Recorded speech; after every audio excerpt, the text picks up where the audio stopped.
Вітаю сардэчна, шаноўная публіка. Прывітанне на юбілейнай 30-й бардаўскай восені.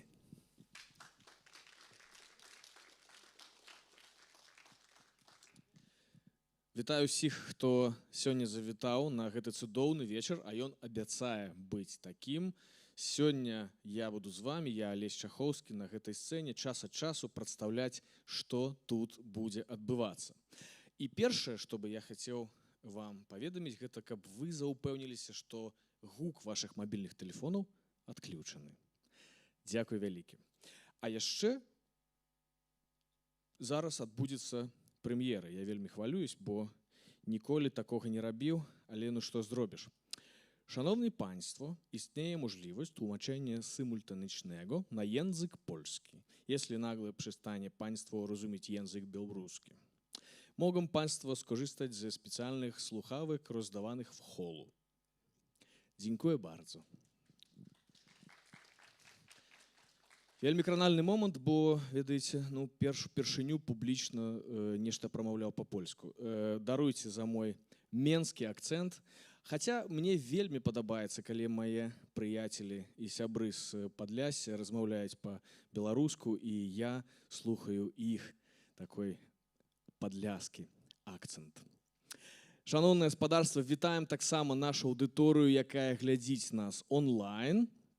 Прывітанне.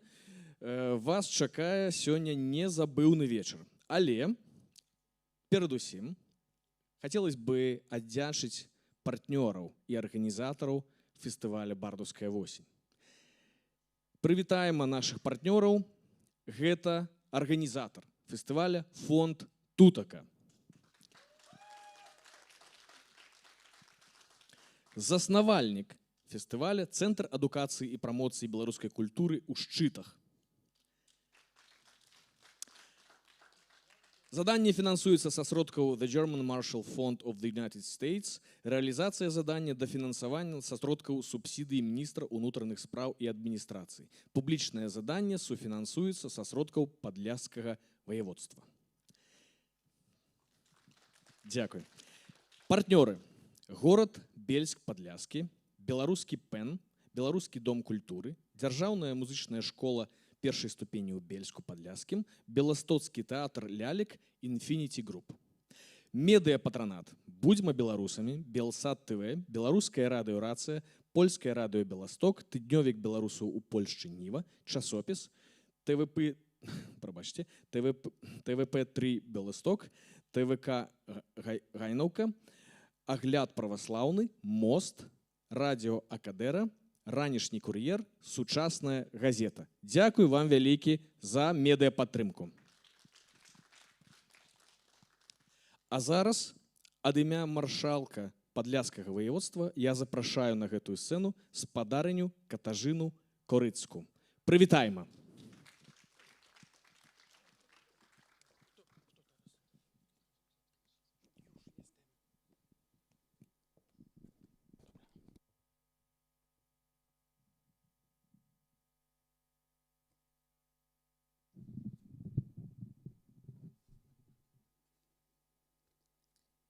Szanowni Państwo, przypadł mi zaszczyt reprezentowania Zarządu Województwa Podlaskiego na czele z panem marszałkiem. Pozwolę sobie odczytać kilka słów od pana marszałka. Szanowni Państwo, Jesień Bardów w Bielsku Podlaskim to wyjątkowe wydarzenie, które od lat gromadzi miłośników muzyki, poezji i słowa. To nie tylko koncerty i występy artystów, ale przede wszystkim spotkanie ludzi, których łączy wrażliwość, pasja i potrzeba dzielenia się pięknem. Cieszę się, że w tym mieście wciąż jest przestrzeń dla twórczości, refleksji i wspólnego przeżywania kultury. Jesień Bardów to dowód, że Bielski Dom Kultury i jego publiczność potrafią tworzyć atmosferę autentyczności, bliskości i wzajemnego zrozumienia. Niech ten festiwal stanie się źródłem inspiracji zarówno dla artystów, jak i dla wszystkich, którzy przyjdą posłuchać, zatrzymać się na chwilę i zanurzyć w poezji śpiewanej. Życzę, by Jesień Bardów w Bielsku Podlaskim co roku tętniła emocjami, muzyką i dobrym słowem, przypominając nam, jak ważna jest kultura, która łączy, porusza i buduje wspólnotę. z wyrazami szacunku Łukasz Prokory, marszałek województwa podlaskiego.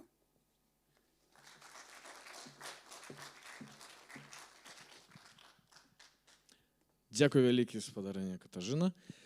А мы вяртаемся на гэтую сцэну. Дакладней, я ўжо вярнуўся, а зараз неўзабаве на гэтай сцэне з'явіцца чалавек, якога хтосьці ведае як паэта, хтосьці ведае яго як сцэнарыста, а хтосьці як сонграйтера, чалавек, які пісаў тэксты песень такіх гуртоў, як «Дзецюкі», «Без назвы», «Нізкіс» і такіх выканаўцаў, як Зміцерава, Тюшкевіч і Ляр. А хтосьці ведае яго як хіп-хоп-артыста, які выступае пад псеўданімам Ангст. Але сёння гэты чалавек будзе бардам, бо мы ж на бардаўскай восені. І прадставіць ён свой выступ як паэтычны стендап, называецца які «Гітара, швэдар і вогнішча». Сустракаем Віталь Рыжкоў.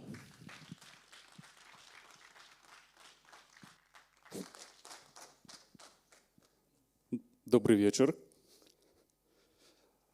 Дякую вам, что присвятили мне свой сегодняшний вечер. Балкон, шэрагі. Дякую. Нема вольных месцаў. Дякую усім, хто глядзіць нас онлайн. Не забудьтеся пачысціць гісторыю праглядаў пасля, калі вы глядзіце, адкуль самі ведаеце. Значит так, сапраўды, я сёння, прынамсі са швэдрам.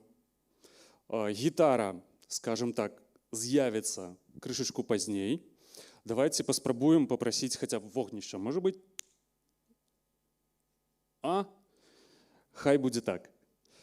Я хотел бы, каб гэтай милой постановкой нагадать про тое, что все паэты крышачку падманшчыкі, так казаў Ніцшэ. І я ў тым ліку. І я сябе першую чаргу ідэнтыфікую як літаратар. Я з усходу Беларусі і знаходзячыся тут і цяпер на ўсходзе Польшчы, хацеў бы патлумачыць, чаму вам мяне не паказвалі. Справа ў тым, што у мяне досыць альтэрнатыўны погляд на паэзію, як такую. Пастараюся каротка патлумачыць, чаму. У нас у Беларусі з цягам часу склалася такая сітуацыя, калі, скажем, 20-гадовыя маладыя паэты сталі старацца пісаць так, як быццам бы ім па 80 і падабацца 80-гадовым. І ў нейкі момант залі на 500 чалавек ператварыліся ў залі на 200 чалавек, залі на 200 чалавек ператварыліся ў залі на 50 чалавек, а потым мы сталі абыходзіцца кватэрнікамі. Няма нічога кепскага ў тым, каб быць зразумелымі старэйшым пакаленнем. Але здаецца, што мусіць існаваць адначасовы рух і тых, хто размаўляе са сваім пакаленнем на сваёй мове, і тыя, хто нітуе культуру паміж сабой. Вось я з'яўляюся такім прадстаўніком, скажем, новай генерацыі, якой новай мне ўжо амаль 40, новай генерацыі паэтаў, якая старалася размаўляць са сваім пакаленнем на сучаснай мове, на зразумелыя тэмы. І, скажем, не маючы нічога супраць акадэмічнага, традыцыйнага чытання, ведаеце, там, па-па-пам, мы хацелі прыўносіць нейкі, скажем так, моладзевы нерв у беларускую літаратуру. Таму што калі ёсць нерв, тады ёсць жыццё. І гэта досыць важна для любой літаратуры, не толькі для беларускай, не толькі для польскай, для любой. Бо, як выславіўся адзін беларускі класік, беларуская паэзія робіцца ўсё лепей і лепей, і таму слухачоў і чытачоў у яе робіцца ўсё меней і меней. Вось жа, крыху неякаснай паэзіі у маім выкананні, і спадзяюся, каб праілюстраваць гэта ўсё, мне спатрэбіцца некалькі тэкстаў. Пачнём. Два скрыпачы праз поле ваенных дзеянняў, з руінаў філармоніі, у ціхае будзем бягуць. Нарэшце адзін з іх падае, паранены. Другі вяртаецца, узвальвае на плечы першага і пачынае яго цягнуць. Першы доўга трывае боль, а пасля пачынае трэнас. Сымон, Бог з табой, якога хрена? Сымон, твая каханая здраджвала табе са мной. Цяпер, каб здрадзіць, ізноў вярнулася да цябе. Скажы шчыра, думаеш, ты сапраўдны мужчына, бо мужик даўно з цябе выпрыўся, знік у кірунку нябёсаў. Урэшце рэшт, ты няправільна трымаеш смык. Ты неправільна мяне нясеш. Мы маглі быць з табой кім заўгодна, мы маглі быць зусім не музыкі, калі б не гэты пракляты бліц, крых, распачаты імперыяй. Мы не бярем удзел у вайне, і кааліцыі напляваць, як мне цяпер баліць. Галоўнакамандуючы наш не мае музычнага слыху, таму, як дырыжор, ён ніякі, ён ніколі не ўчуе вайну. Усё супраць нас, Сымоне, і нашы з табою шансы нуль. Сымон, кінь мяне проста тут, дзеля нашых сыноў. Я такі, ты ведаеш, я-то выкараскаюся ізноў, а ты слабак, Сымон. Таму ты мусіш бегчы адзін. І сына свайго абдымі, і скажы яму, што ён мой сын. Ты мамчин сынок, Сымон! Чулася навздагон. Дзякуй.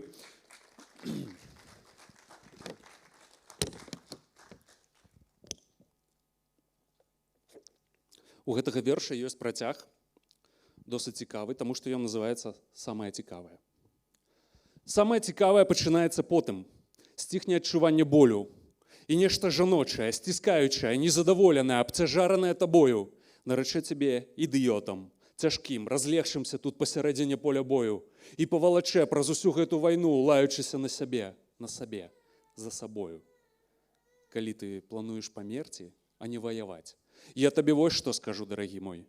Няма чаго тут ляжаць, абцякаць крывёю і прыкідвацца чырвонай глінай. Вось мой першы мужчына называў мяне сваёю адзінай, да таго, як таксама кінуў. А пасля сышоў ад мяне ў нікуды, але не за смерцю, за іншай. Другому свайму я нараджаць пабаялася, так пакрыўдзіў мяне той першы. Але быў ён харошы, інтэлігентны, друкаваў у раёнцы вершы, ён казаў, што хоча са мною жаніцца. Чаго я смяюся? Не смешна ж. Яго я прагнала сама небараку. Яго адшукалі праз тыдзень павешаным. Страшна было. Вось пасля гэтага я, карацей, ледзьве не звар'яцела. Трэцім да мяне стаў прыходзіць той лётчык. З ім я і заляцела. Ага, ну нічога, бывае, мне і самой нарадзіць карцела, і мы сталі ўдваіх назіраць, як дзіця напаўняе маё цела. Але дзіця нарадзілася мёртвае. Гэта мяне бадай зламала. Лётчык казаў, маўляў, знясеш яшчэ залатое яйка. Лётчыка я прагнала. Перасумавала, перапакутвала, выплакала, мне падалося мала, пераспала з адным, яшчэ з двума. З кім я пасля толькі не спала. Я спала з вамі за кветкі, цукеркі, сукенкі, спадніцы, забіты цвік, паходы ў кіно, падвешаную паліцу. Я карыстала вас, каб расслабіцца, пабавіць час, забыцца. Вам патрэбна так мала. Цяпер мне 30, я цягну цябе ідыёта, у брудны ваенны шпіталь, у сімфонію болю, дзе вы, мужыкі, паміраеце так, нібы перамагаць не патрэбна болей. Я гляджу, ты ўмееш выслухаць. І паколькі ў шпіталі бракуе коек, я пакладу цябе спаць і захоўваць раны побач з сабою. Павер мне на слова, найцікавейшае нас усіх чакае наперадзе. Нават калі дзеля гэтага нам давядзецца памерці.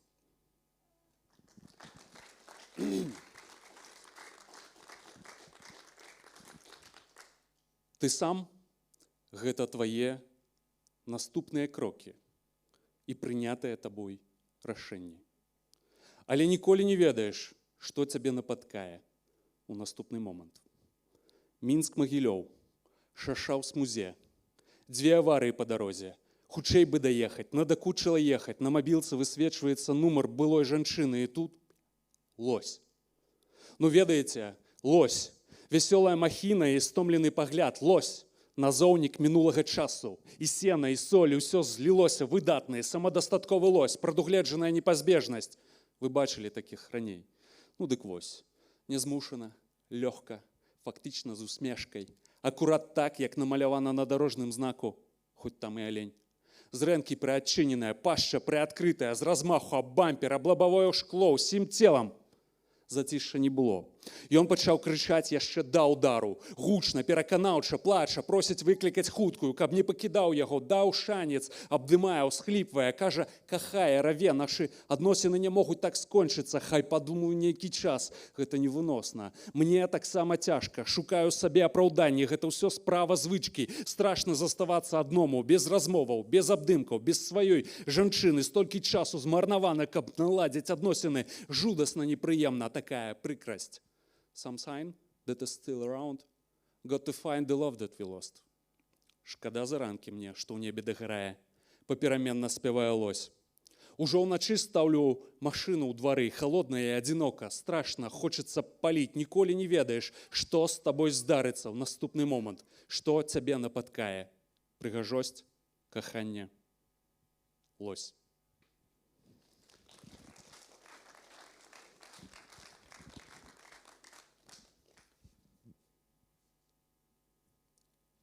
Старая страціла розум. Яе стары хутка губляе зрок і слых. На ўсё наваколле па тэлефоне намякае на рознае. Нумары збольшага выпадковыя. Зрэдку дазвоньваецца дачцэ. Дачка зрываецца з працы, прылятае ў вёску, прыбіраецца ў хаце, просіць яшчэ пачакаць. Болей нічога не просіць. Гатуе старому, гучна ўздыхае, кладзецца спаць. Ёй падоўгу не спіцца, такое гора, сёткі маці. Ранкам моўчкі з'язджае ў горад. Старая бачыць сябе маладой, пазнае толькі старога, дачку, вядоўцу з тэлепраграмы. Дзіўна глядзіць на ўнукаў, яны на яе. Таксама. Старасць не лечыцца, кажа сваяк. Урач абласной бальніцы. Ён, улічваючы гэты факт, браць на сябе адказнасць баіцца. Увечары дзверы замкнёныя на ключы. Стары чытае ўслых, пераказвае байкі. Радыё па начох маўчыць. Увогуле ўсё маўчыць, акрамя сабакі.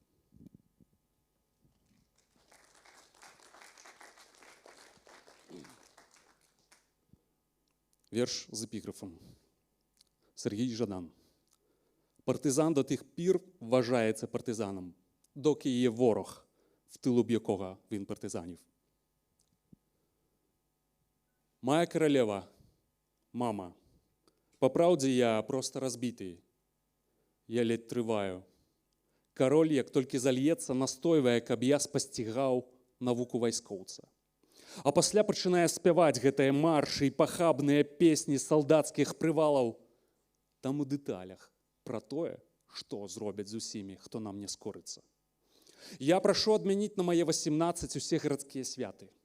Каб ніякіх гармат з феерверкамі, каб ніякіх гулянняў і танцаў.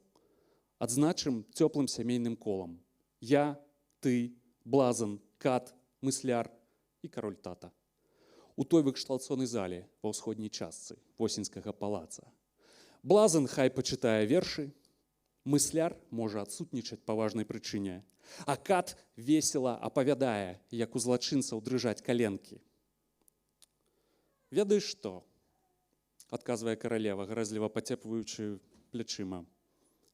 Рабі ты што хочаш, ты ўсё-ткі прынц, хай сабе яшчэ і маленькі.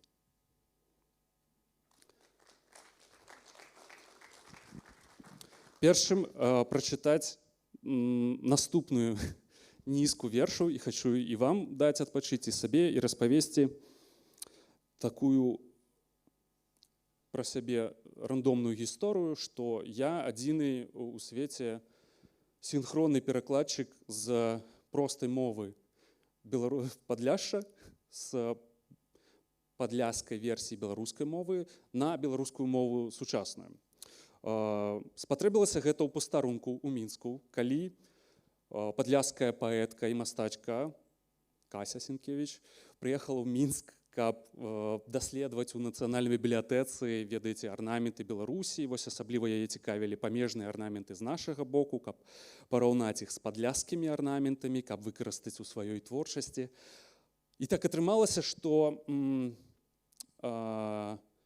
яна прыязджала як бы ў бібліятэку паводле майго запрашэння, але мы так вось атрымалася, што не паспелі ў тэрмін зарэгістраваць Касю ў Беларусі, і гэта было яшчэ на момант, калі толькі 3 дні было на гэтую штуку. Мы прыйшлі раніцай 4-го.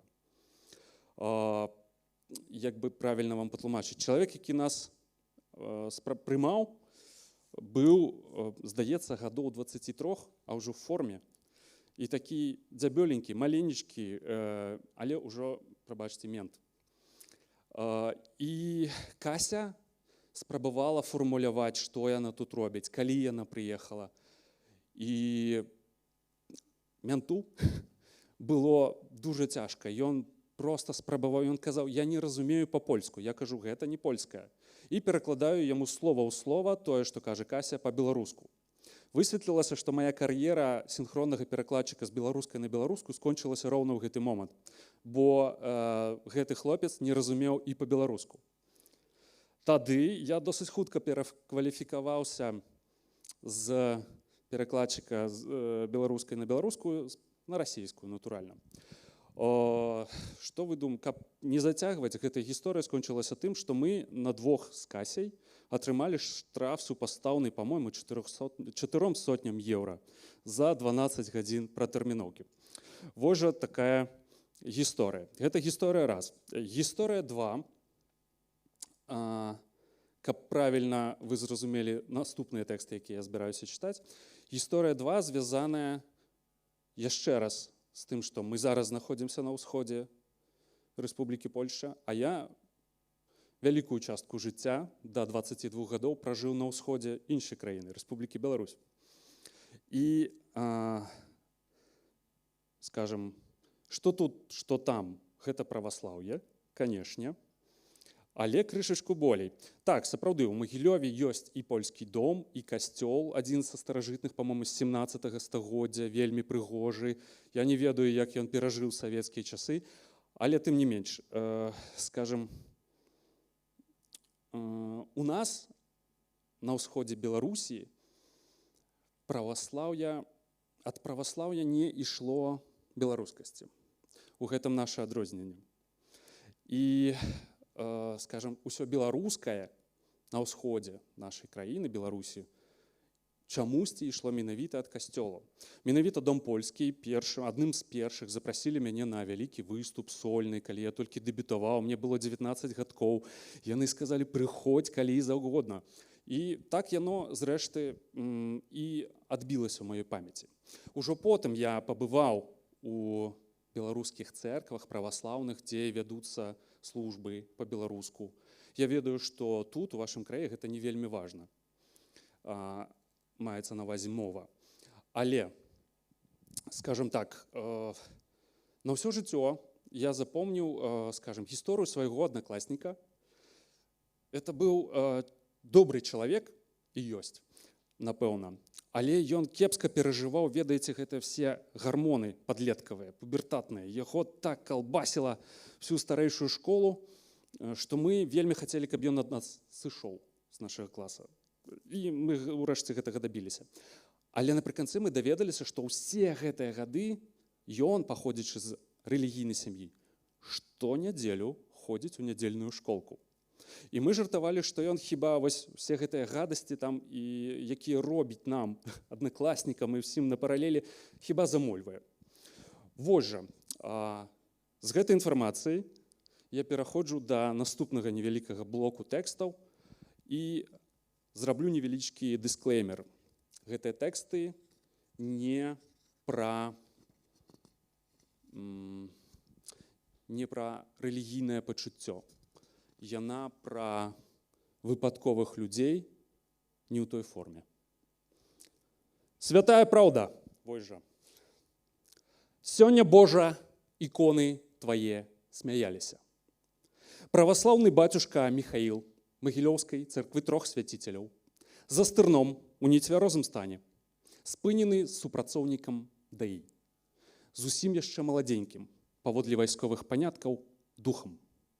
З ленінскага раус, добра, што ён недалёка, на асведчанне выкліканая камісія з 2 міліцыянтаў, бацькі і сына. Бацюшка Міхаіл кляне ўсіх 3 імем Господа. Бацюшка Міхаіл абяцае ўсім гарачыя пуцёўкі ў пекла. Бацюшка Міхаіл адчувае сябе святым дамкратам. Ён бярэ міліцыянта за грудкі і ўздымае яго бліжэй да Бога. Таму складваецца ўражанне, што яму не хочацца ў аддзяленне. Вялізны святар трасе барадой. Бамбіза святар не дае начапіць кайданкі. Супрацоўніка царквы ледзь запхнулі ў машыну. Урэшце едуць. Бацюшка Міхаіл прызвычаюся на пярэдніх месцах. Бацюшка Міхаіл адчувае няёмкасць. Бацюшка Міхаіл прасоўвае нагу пярэднюю частку машыны і б'е ёй кіроўцу і пасажыра міліцыянта, нялюбых сыноў праваслаўя, клятых анафемскіх вырадкаў. Машына спыняецца. Бацюшку звязваюць ногі скураным рамнём. Машына едзе да аддзялення. Зрэшты, ўсё, што было далей, зразумела і нецікава. Вобшук, допыт, складанне актаў, бацька, сын і дух, даішнікі, і іх адзіная воля і справа, любоў. І званок, каб хутчэй прыпынялі справу і ўсё забылі ад некага зверху. Дзякуй Божа за слёзы ад смеху, за жыццё і любоў, за свабоду і праўду, за званы падніколля і царквы трох свяціцеляў і за своечасовае тэлефанаванне ажно зверху. Дзякую.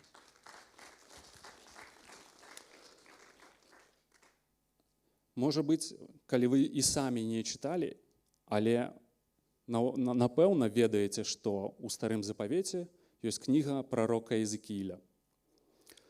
Наступны мой тэкст прысвечаны ёй. Ён называецца «Нічога святога». Ну давай кажы пра гэтае заадно. Вось стварэнне дабра, істотнае на 4 бакі. З чалавечым тварам, у ім і львы, арлы і быкі, паведамляе таварышы лядзі і слабакі. Хана вам цяпер, дадае яно, будзеце есці сваё лайно. А тут весела так, што дзяўчаты самі заходзяць сюды і хіхікаюць ледзь дакраніся шыі. Мы абяцаем іх цалаваць і прызнаемся куды. Па іх спінах бегаюць мурашы і хораша, што не кажы, і лепш не кажы ім, што Бог змятае свае сляды. Давай, Ехаскель, сядай з намі поруч, ты ў гэтым доме можаш есці і піць удосталь, не гледзячы на навіны. Гэта зусім не панты. Калі хтось крыкне «Бяжым, мянты!», я не зрушу з месца. Я занадта тоўсты. Я думаю, ён здзяйсняе свой генацыд не ў якасці помсты, але празбоюсь. Усё паводле гульні. Лядь найперш змывае пыл са сваёй чысціні. Слабак выдае на героя, рыхтуючы пяткі. Мараліст пракляты патрабуе патакі. Бог is absent today. Ні тобі разнастайнасці, нічога святога. Усё па панятках. Прарок прыходзіць адвечна запозна, Хезі. Як дэсерт, які ўжо ў горла не лезе. Але я да цябе не маю прэтэнзій. Ты пільнуеш куды падае Божы цень. Мы ўсе хаваемся ў тым жа самым куце, дзе глухая гадзюка гадуе дзяцей.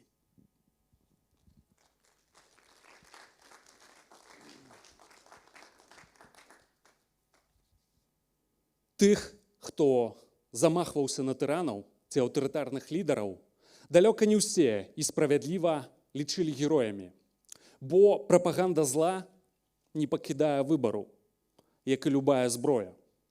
Вядома, зло сябе не залічыць да зла, але з думак пра мэты, сродкі, іх спалучэнні марнае вынікае старое. Злу пастаянна трэба знаходзіць казла, ахвярнага, злом абвяшчаць яго і яму ствараць перашкоды, зломваць, тлумачыць свет як сляпому. Дабруся гэтыя гульні з перацягваннем коўдры, весці без понту. Бо дабро робіцца злом пасля перамогі над злом, аўтаматычна. Параза дабра – перамога. А праўда – гэта сумленне, звязанае вузлом на шыі нямога. Праўда – тое, чым лупяць па твары, нібыта анучай. Праўда – рэкламны тавар, які надакучвае. Праўда – наіўная і пафасная са зменлівай інтанацыяй. Праўда – зацюканая аднакласніца з прагаю падабацца. І пакуль зло карыстае праўду і дабро карыстаецца праўдай. Ёй самой не выпадае шансаў на лідарства. Праўда – гэта твая паўсляпая настаўніца, што зрэдку бярэ рэпетытарства і падцягвае па прадмеце тых, каму не хапае спрыту да выпускнога іспыту.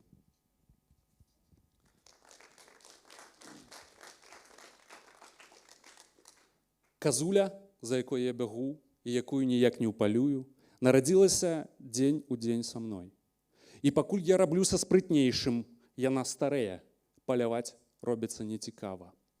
Але абсыпаючы мёртвай, сухой зямлёй, яна ў чарговы раз ад мяне уцякае. Я чуў, што кажуць старэйшыя.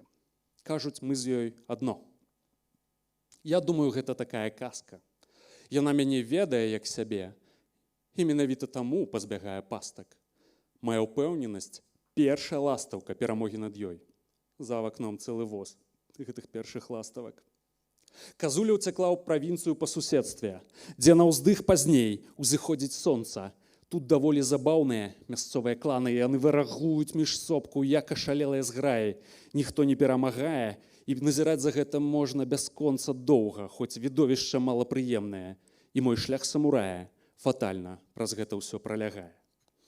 Я тут настолькі даўно, што да мяне стала прыходзіць пошта. Я тут настолькі даўно, што лісты з дому ад маёй адзінай сталі раптоўна чамусь пачынацца з «мы». Маўляў, мы пішам табе толькі ў надзеі даць адпачынак падчас палявання. Пішам, каб запаволіць твой бег. Бо, так бы мовіць, хоць ужо не чакаем, але мы любім цябе і помнім. Дык вось, калі я казаў, я кахаю цябе, і чуў у адказ, я кахаю цябе, я ніколі не забываў, што гэта амонімы.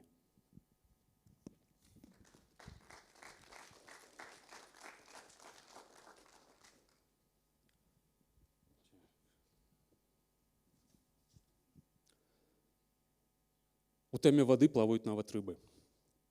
Чым болей бруду, тым больше буда. Разумеючы гэта, моцна сціскаеш зубы. Пастарайся прынамсі не даць дуба, калі апынешся ў ролі зубра з песні пра зубра.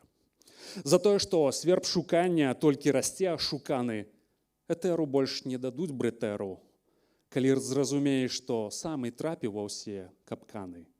Хай жа прарвуцца ўсе тыя, каго ты верыў, бо калі жыццё паколіў спрымаць як такое, і калі пакінуць як ёсць гэты вулей, варта прыдумаць, як пазбягаць усяго, што непакоіць, што раздражняе і што нервуе. Месца подлых, вядома, наводдаль, ды заўсёды зарана ўздыхнуць з палёгкай, бо калі законы жыцця афармляюцца ўзводы, досвед пасля гартавання робіцца болей крохкім, чым болей вады, тым вышэй карабель. У любым выпадку шырэйшы далягляд. І калі ўсіх заела марская хвароба, аднойчы толькі табе застанецца крыкнуць «Зямля».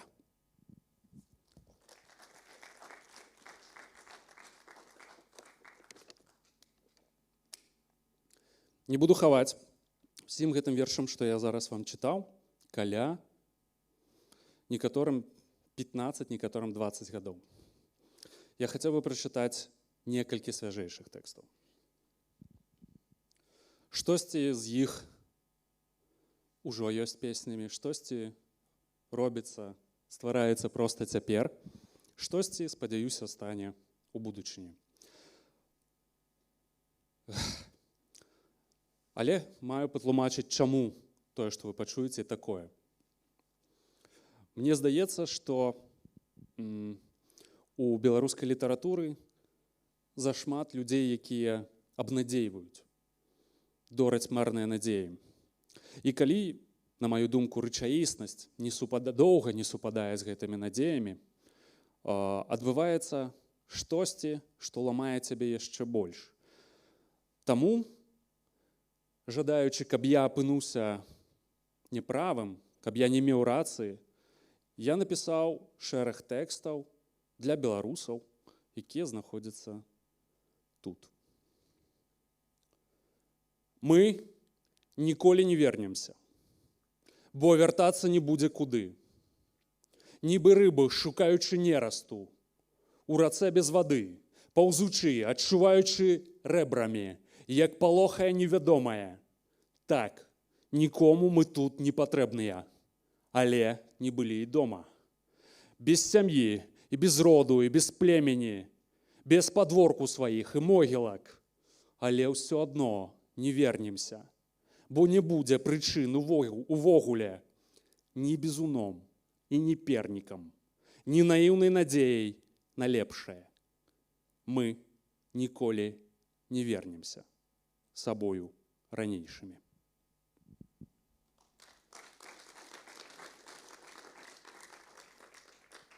Уніз, у нязлад, дзе святла, нябачна праз гарызонт, бярэ пачатак пчала, проста з вулю зор. Сюды, дзе жанчыны спрадвек ставілі мёд уначы, і знічка ў паветры раве, воскавыя свячы, каб болей было з зямлі, каб дзіцятка хоць адно, каб з рогу ў карону ліць, з Божае віно, з громам ляціць пчала ў свае залатыя палі, каб нават краем крыла не дакрануцца зямлі, сюды, дзе паміж крыжамі сцежак няма амаль, і цела паэта джала, зламанае аб асфальт. Калыханка для нікога.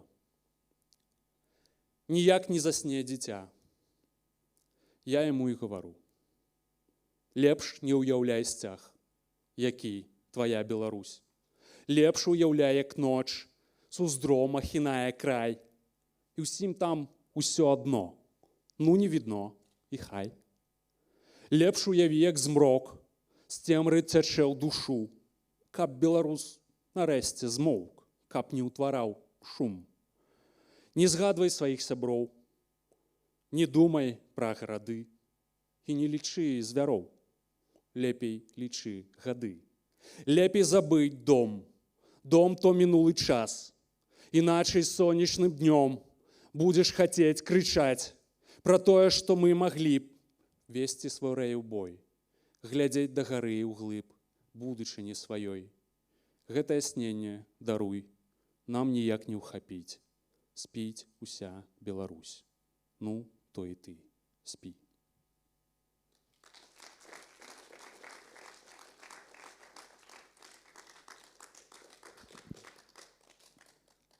Я хацеў бы перайсці да нейкай такой, ведаеце, напэўна, больш бардаўскай часткі.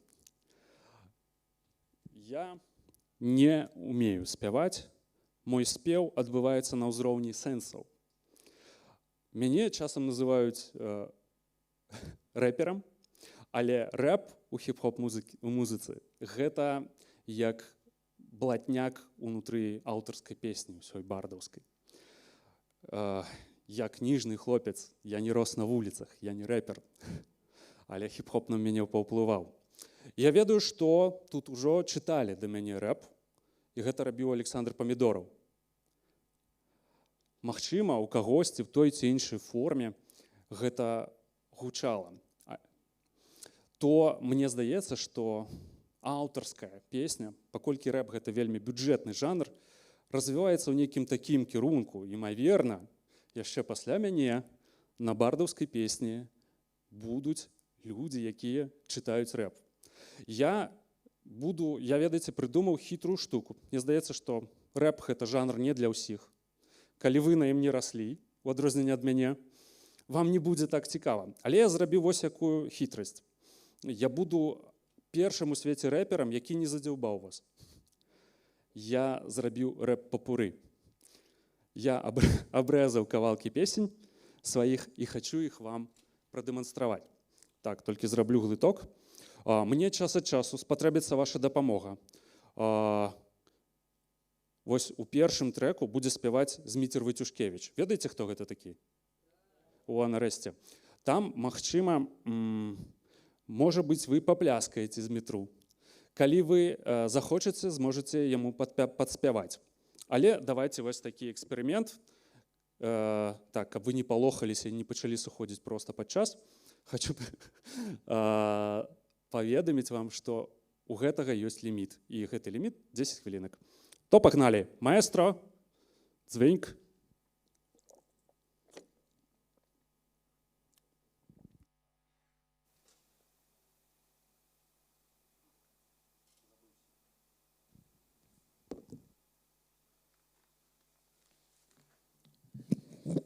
Ёсць хітрасць. То попрошу.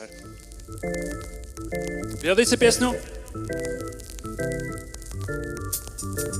Іду до цябе, пераходжу на бег, перашкоды павер, буду як верабей пераскокваць паверх высока ў паветру і змесцу кар'еру проста этэр, так нібыта пакінуў вальер я заганным намерам змагання з ветрам і з гэтым сумневам вялізных памераў, ды ўсё атрымаецца, веру, што мае сэнсу ўвесь гэты бег, таму што цяпер я іду да цябе не як яны, што бегуць на працу, нібыта пачаў тануць карабель, капітан зачыніўся ў сябе, не паспяваю з імі вітацца, бегу да наступнай станцыі, хутчэй жа мяне папярэдзяць, што дзверы метро зачыняюцца і я бегу, вы за спіны турмамі, а не разбить, не спыніць, не стрымаць, бегу як бег Форест Гамп, ад рана да рана, ран Форест ран, бегу як бег суперсонік з прасонку ў пыльных красоўках, так нібы жыццё да бальтоўку, са злосцю заўсёды заправіла солю, за спінай толькі адвечнае гэта, бла-бла-бла, всё жыцця бы браў, ды і справа труба, брак бабла, дапамажы мне з гэтым, Бог целах, яны кажуць, што жыву я не так і бегу не так, мы не ведаем як для гэтага не дачакаўшыся знаку, ты прэш як так, ну як так, ады лядуць,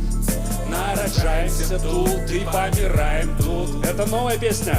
Ходы лядут, час не вернуть, нас не вернуть. Падтрымайце з метра, калі ласка. Мы ему запишем відэа. О, я вас бачу. Ходы лядут, нас не вернуть, нас не вернуть. А вось і гітара абяцаная.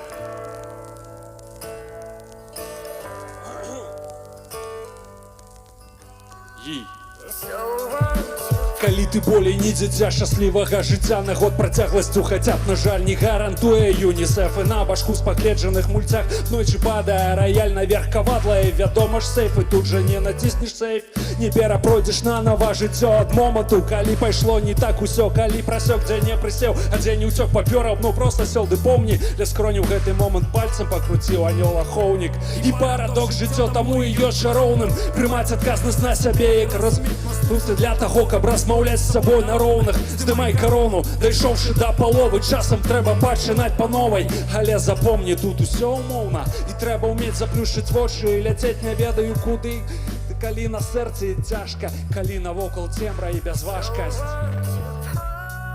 Так, такое. Рухаемся неўзабаве далей. У мяне няма вершаў пра родны горад, але ёсць рэп пра родны горад, таму што гэта святое.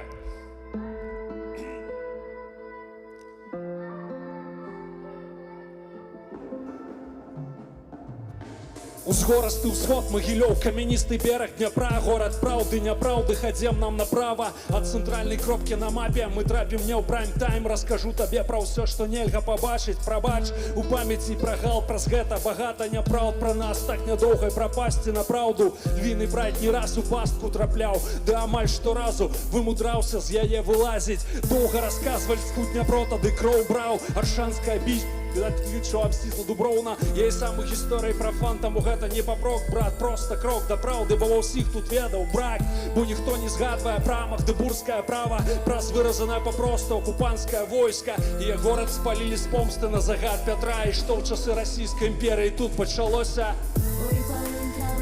Трава горкая, яшчэ горшая, ды палык зрываць, бою парасла магіла льва. Усе гэтыя песні можна паслухаць будзе цалкам, допустим, на Spotify. Гурт называецца Беларус, Roots карані, і яшчэ мой супольны проект Ангст. Але паехалі далей. У гэтым бары, дзе мары ператвараюцца ў пару, дзе ажываюць хімеры, каб нагадаць, што ўсё марна. Тут праз саломінку, як камары, цягнуць крывавую мэры, тыя, хто зранку пойдзе на пары. Што я раблю ў гэтым бары?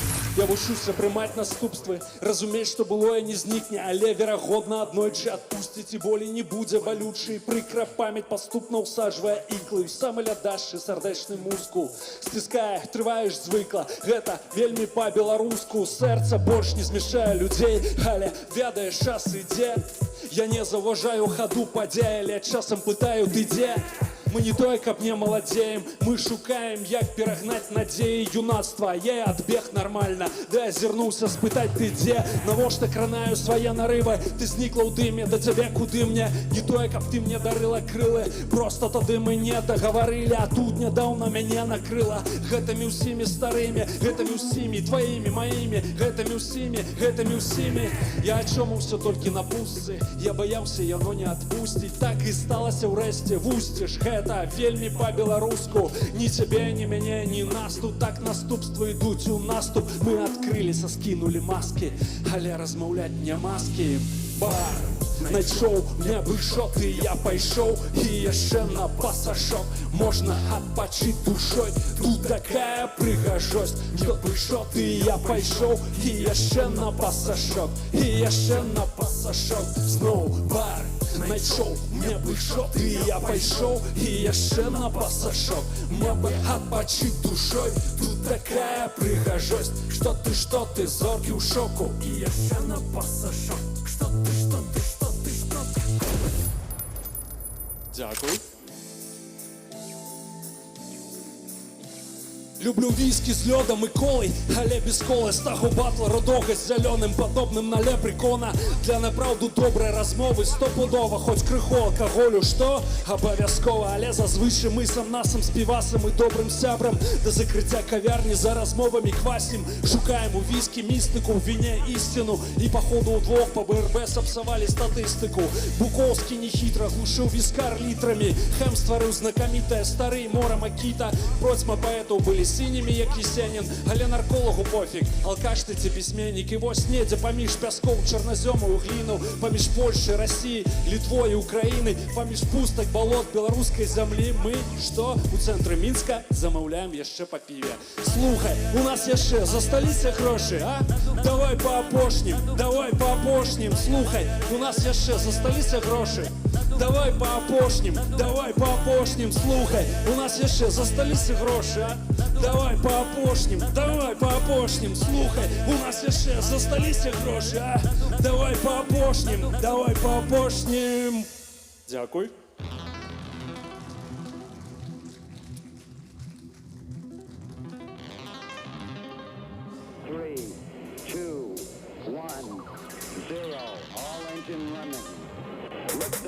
Не, чалавека той самы трыснёг у незграбным скафандры самога сябе, нібы васьміног, які па сабе пакінуў атрамант і збег, прычым у тыя куты сусвету, дзе між усім і нічым. Просто ляці і маўчы, бо немагчыма абраць толькі адну з прычын гэтых уцёкаў праз перагрузку тым, кім ты насамрэч не ёсць, куды да бацькоў цябе бусаў прынёс, ідзе надалей, да жалю не лёс, і вось ад цэнтру светабудовы наўпрост да нары кратовай усё гатова, паказнікі ў норме, давай нырца праз яе наскрозь, ад непразорую вернікаў назад праз зоры да церняў, туды, дзе новае сонца загляне ў нашу бясконцасць, са страты веры праз стратасферу, значна вышэйшым ляціць душа і вышэй за паветраны шар, у які ты калісьці наіўна паверыў лашара, праз цемру пустэчую тэру, праз неразуменне і нервы, і звальваць, напэўна, раней было трэба, а ты, грэбаны геній, рэчы пакуль родны кут, пакуль ні дом і ні вуліца, з дапушчальнай вагі толькі некалькі унцый, на абяцанне вярнуцца, вядома, гэта адбудзецца.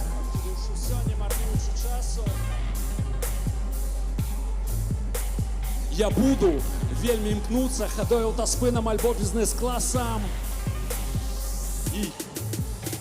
Але з іншага боку, калі заняцца самым простым аналізам, усе, каго мы так прасілі вяртацца ніводнага разу, да нас не вярталіся, магчыма, яны ляцяць назад у гэтых сваіх касметычных капсулах, але хто там што вам з іх не казаў, яны ніколі яшчэ не вярталіся. Так, яны не вярталіся.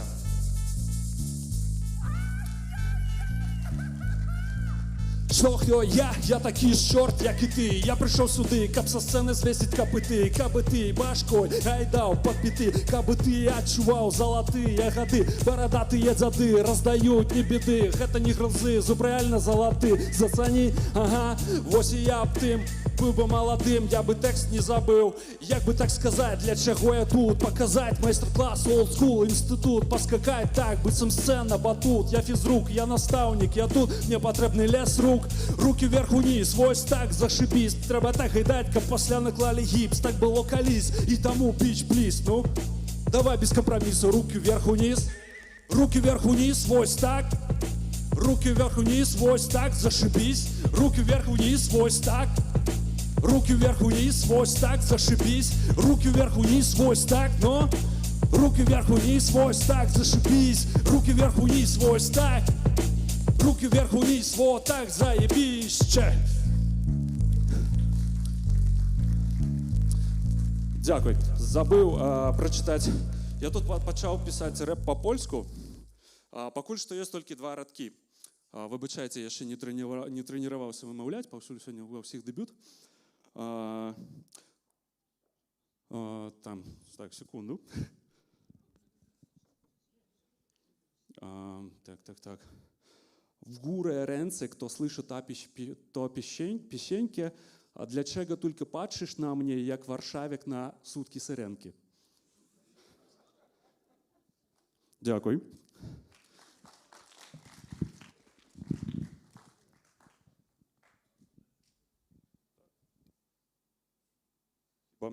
О, все включилось. Слухайте, щиро вам дякую, що потерпели гэта ўсё. Шчыра дзякуй за тое, што мы абмяняліся энергіяй. Я бы не хацеў складаць уражанне чалавека, які піша толькі вельмі апакаліптычныя тэксты, вельмі сумныя такія. Але ведаеце, якое жыццё такое, такія тэксты. Тым не менш, хачу вам прачытаць свой, прынамсі, адзін хорошы верш, які спатрэбіцца ўсім маладым бацькам. Гучыць ён так. Наш маленькі сын Вадзім сёння дупу застудзіў, бо адразу 2 бабулі яму ў дупу дзьмулі.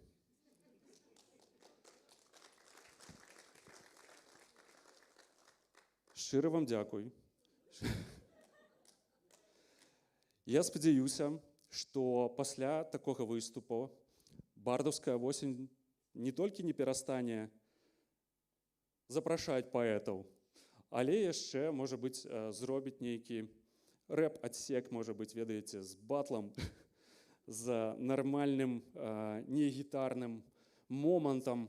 Вельмі хачу, каб на бардаўскай восені з'яўлялася моладзь па ўласным жаданні, а не таму, што яе прымусілі, каб бардаўская восень не губляла тых, хто ў яе ёсць. І каб дух гэтага фестывалю, вельмі важнага, не ўспрымаўся як штосьці застарэлае. Зычу вам доўгіх-доўгіх гадоў і бардаўскай восені таксама. Дзякую. З вами быў Віталій Рыжкоў. Спадзяюся, вам спадабалася. До сустрэчы. Віталій Рыжкоў! Дзякуй, вялікі Віталь.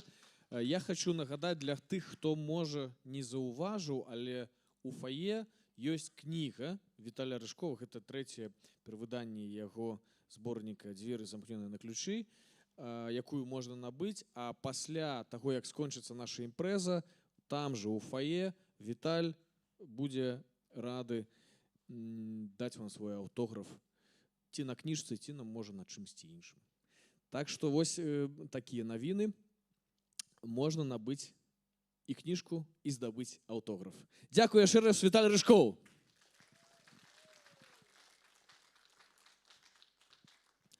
Шановнае гаспадарства, мы працягваем фестываль, 30-й юбілейны фестываль «Бардаўская восень» у Бельскім доме культуры.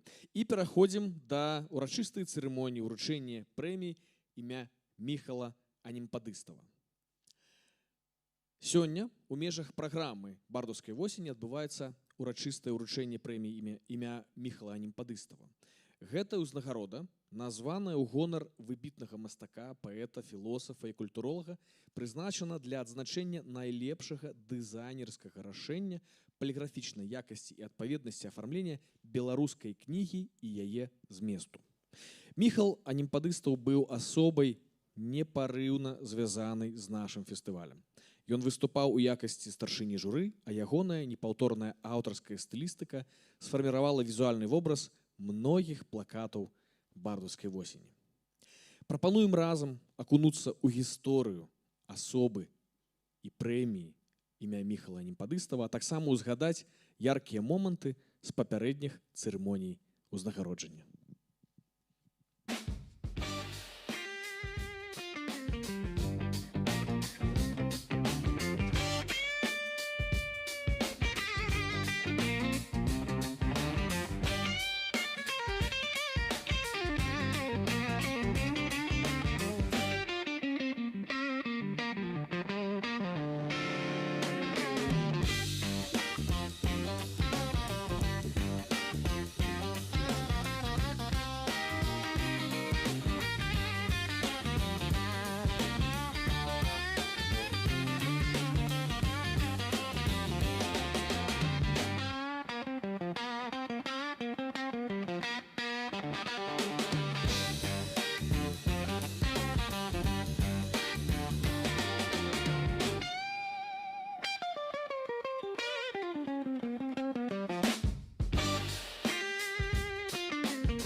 Спіс намінантаў на прэмію Міхала Немпадыстава за 2024 год сёлета пабіў рэкорд папярэдняга году. Журы разглядала ажно 41 вокладку. Гэта былі выданні абсалютна ўсіх жанраў. Ад паэтычных зборнікаў і нон-фікшн да маляўнічых дзіцячых кніг і фотоальбомаў. За галоўны прыз, статуэтку анёла, змагаюцца 6 фіналістаў. Вашай увазе яны будуць зараз нам прадэманстраваны. Вокладка кнігі «Гіброіды» Сергея Прылуцкага, аўтары Андрэй Пакроўскі і Ігар Юхневіч. Вокладка кнігі «Доўгая дарога дамоў» Машы Мароз, Валерыя Мароза, Ігара Бабкова, Ганны Карпенкі. Аўтары Маша Мароз і Ігар Юхневіч. Вокладка кнігі «Жаўнеры БНР» Олега Латышонка. Аўтар Артур Вакараў. Вокладка кнігі «Залатое» Наталкі Кучмель. Аўтарка Анастасія Вішнякова. Вокладка кнігі «Моя баба, директор морга». Голі з Ополя. Аўтары Ігар Юхневіч і Маша Мароз. І вокладка кнігі «Эвридика, проверь, выключила ли ты газ» Тацяны Заміроўскай. Аўтары Ігар Юхневіч, Александр Пажытак і Верна Харт.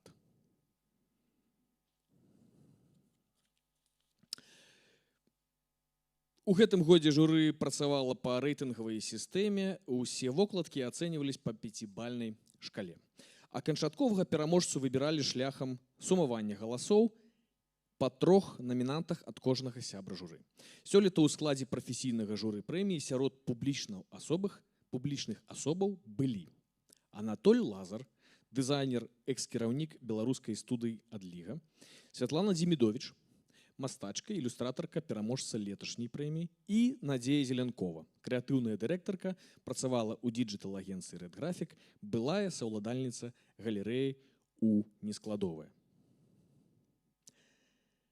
Арганізатары прэміі звярнуліся да сябра журы Анатоля Лазара з пытаннямі аб сёлетнім сезоне прэміі, яго адметнасцях і запыталіся, ці мы можам быць канкурэнтамі ў дызайне вокладак на еўрапейскім рынку. Увага на экран, паглядзім невялічкае відэаінтэрв'ю. Спадар Анатоль, што для вас было галоўным адкрыццём у дасланых на прэмію работах гэтага года? Ну, признаюся, что в этом году было богато такого доброго хулиганства. Ага. мастацкага, смелага, але разам з тым густоўнага. І здаецца, я не памятаю, вот такая канцэнтрацыя смелых, незвычайных Мгм. работ заяўлялася раней. І Мгм. это адкрыццё. Ці заўважылі вы ў гэтым сезоне новыя тэндэнцыі ў падыходзе, матэрыяле, шрыфце, мысленні дызайнераў? Ну, ведаеце, напэўна, трошкі іншыя тэндэнцыі заўважыў. Абазначыліся стылі выдавецтваў, которые працуюць пераважна з аднымі і тымі ж дызайнерамі. І гэтыя дызайнеры маюць непасрэдна свой мастацкі густ, стыль і падыходы. І ў цэлым кнігі выдавецтваў, яны таксама становяцца пазнавальнымі. Ці ёсць у беларускіх дызайнераў свая школа або пазнавальныя рысы, калі глядзець з Еўропы? І дзе сёння месца беларускай кнігі і беларускага дызайну ў еўрапейскім кантэксце? Ну, шчыра кажучы, я не думаю, што існуе такая пазнавальная беларускага школа кніжнага дызайну, паколькі мы не жывем асобна ад усяго свету. Але калі ацэньваць тыя работы, которые менавіта на прэмію сёння падаваліся, то это высокага ўзроўню прафесійныя работы. Я думаю, што калі б там памяняць тытулы, памяняць назвы ў тых кнігах, то яны маглі б спакойна выступаць на конкурсах у Францыі ці ў Даніі. Это цалкам працаздольны, дзеяздольны еўрапейскі, сусветны, сучасны дызайн. Вы напісалі ў рэцэнзіі, што вось гэтыя работы, дызайны зрабілі прэмію. Можаце трошкі расказаць, што ў іх асаблівага? Ну, па-першае, калі глядзець на кароткі спіс, то з 6 работ 4 работы аднаго аўтара альбо групы аўтараў з гэтым чалавекам. Ага. І вот ужо па статыстыцы ягоныя праекты ўжо зрабілі гэтую прэмію.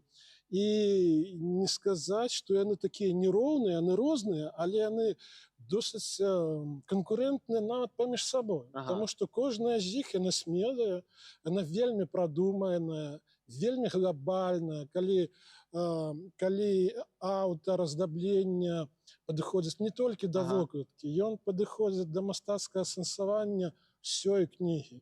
І пасля, вы ведаеце, вот эта вот смеласць і хуліганства, это вельмі лёгка праверыць у якой-небудзь там кніжнай краме. Гэтыя кнігі інтрыгуюць сваім афармленнем, сваёй тэхнікай выканання. Хочацца браць у рукі, глядзець далей і ўсё ж такі разабрацца, чаму яны так зроблены. Ну і рэшце рэшт прачытаць кнігу. Это тое, уласна, дзеля чаго і працуюць прафесіяналы. Як адчуваецца пераход ад намінанта прэміі да сябра журы прэміі? Ці вось гэта змяняе погляд на дызайн? Нормально адчуваецца. У любым выпадку, будучы намінантам і падаючы свае работы, конечно ж, пасля глядзіш і доўгія і кароткія спісы, і конечно ж, параўноўваеш сваю работу з работамі калег, хто там чым здзівіў. І журы прыкладна тое ж самае, толькі ўжо не параўноўваеш гэтыя работы са сваімі. Але, шчыра кажучы, у гэтым годзе я б першае месца не даў бы. Настолькі хорошыя работы маіх калег, это вельмі прыемна. Ці цяжка ацэньваць калегаў, калі ведаеш, колькі сілаў, часу і гарбаты альбо кавы у гэтае ўкладзена, у гэты працэс? Наадварот, лягчэй ацэньваць. Нават паглядзеўшы, ацаніўшы работу, прыкладна уяўляеш, колькі часу, колькі сілаў паклаў аўтар. Это можа быць 1 дзень, а можа быць 2 тыдні, месяц. І, безумоўна, вартыя павагі тыя работы, которые атрымаліся ўдалымі, пры этом разумееш, што малаверагодна, што выдавецтву па сілам было аплаціць цэлы месяц работы, што чалавек проста гарэў гэтым як проста мастацкім праектам. Таму лёгка. Калі сфармуляваць адной фразай, вось чаго не хапае сучаснаму беларускаму кніжнаму дызайну? Напэўна, не хапае таго, чаго не хапае ўсёй галіне кніжнай беларускай, не хапае аб'ёму і колькасці. Трохі болей бы хацелася выдавецтваў, болей кніг, болей аўтараў, болей чытачоў, пакупнікоў. Все астатняе ёсць. Дзякуй.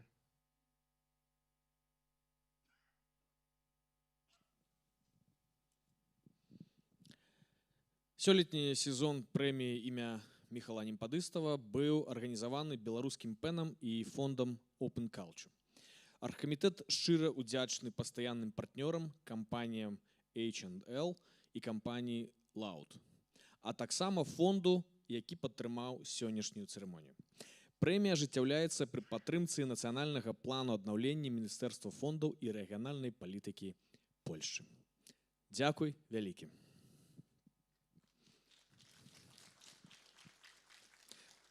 Што ж, той самы момант урачысты, ён набліжаецца, ён ужо зусім настаў. Таму прапаную вам праверыць сваю інтуіцыю, ці супадзе ваш выбар і выбар журы.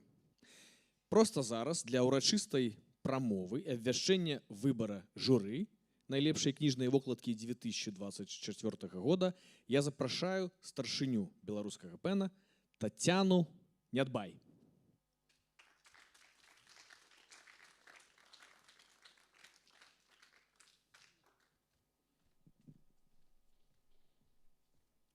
Добрый вечер, дорогие сябры, дорогий Бельск. Вельмі рада быць тут, бываць тут. Вы ўжо ведаеце, што прэмію Немпадыстава мы ўручаем у межах бардаўскай восені, таму што Міхал быў часткай бардаўскай восені, і гэта было вельмі важнае для яго месца, і сам Бельск геаграфічна, і фестываль бардаўская восень.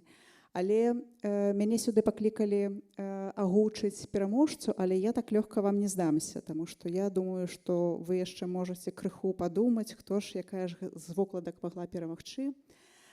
А я хачу сказаць вам некалькі словаў пра людзей, побач з якімі вы сядзіце сёння ў зале.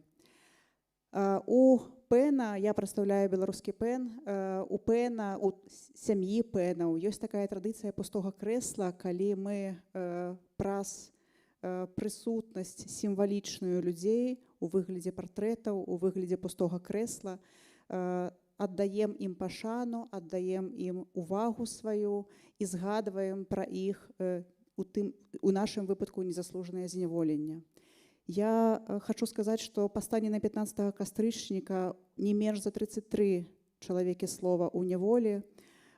У Беларусі таксама забараняюцца кнігі, не менш за 258 кніг на сёння ў Беларусі забаронена. І гэта не толькі кнігі беларускіх аўтараў, хаця пераважна беларускіх. Гэта у тым ліку кнігі замежных аўтараў, гэта кнігі з папярэдняга стагоддзя сёння прызнаюцца экстрэмісцкімі.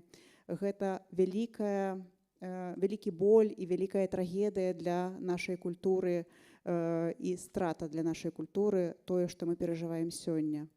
І я назову імёны людзей, якія сёння сімвалічна прысутнічаюць у зале. Гэта Максім Знак, адвакат, паэт, бард, аўтар кнігі «Закамерон». Ён атрымаў 10 гадоў пазбаўлення волі ў калоніі ўзмоцненага рэжыма і знаходзіцца з лютага 2023 года ў статусе інкамунікада. Максім Знак быў удзельнікам бардаўскай восені, нават лаўрэатам бардаўскай восені, здаецца, ў 2018 ці 2019 годзе, не памятаю дакладна. Кацярына Андрэева, журналістка, аўтарка дакументальнай кнігі, 8 гадоў калоніі агульнага рэжыма. Алесь Бяляцкі, літаратуразнаўца, даследчык літаратуры, праваабаронца, эсеіст, лаўрэат Нобелеўскай прэміі міра, 10 гадоў калоніі ўзмоцненага рэжыма. Паліна Піткевіч, літаратарка, журналістка, 3 гады пазбаўлення волі ў калоніі агульнага рэжыма. Ігар Ільяш, муж Кацярыны Андрэевай, згаданай раней, журналіст, філосаф, пісьменнік, суаўтар разам з Кацярынай кнігі «Беларускі Донбас», 4 гады калоніі. Дзмітрый Галавач, аўтар тэкстаў песень, вакаліст, удзельнік гурта «Тор-бэнд», 9 гадоў калоніі ўзмоцненага рэжыма. І Александр Федута, літаратар, рэдактар, журналіст-перакладчык, палітычны аглядальнік, 10 гадоў пазбаўлення волі калоніі ўзмоцненага рэжыма. Безумоўна, гэта толькі невялікая частка зняволеных, несправядліва зняволеных, палітычных зняволеных па палітычных матывах. І мы іх чакаем на волі, іх, а таксама ўсіх іншых несправядліва зняволеных. І я, заканчваючы з гэтым, пераходжу да урачыстай часткі нашай цырымоніі, але перад гэтым хачу таксама папрасіць вас апладысментамі падтрымаць і падзякаваць Паўла Ляуфера, прэзіса фундацыі фонда Open Culture, які сёння з намі ў зале знаходзіцца, нашага партнёра, нашага сябра, нашага калега, дзякуючы якому мы таксама сёння тут можам уручаць гэтую прэмію. І нарэшце я спрабую даведацца, хто ж сёлета перамог. А пакуль адкрываю канверт, падзякую таксама Івану Гоцманаву, каардынатару прэміі і ўсёй камандзе беларускага ПН, якія працавалі над тым, каб мы сёння маглі ведаць пераможцу і мець.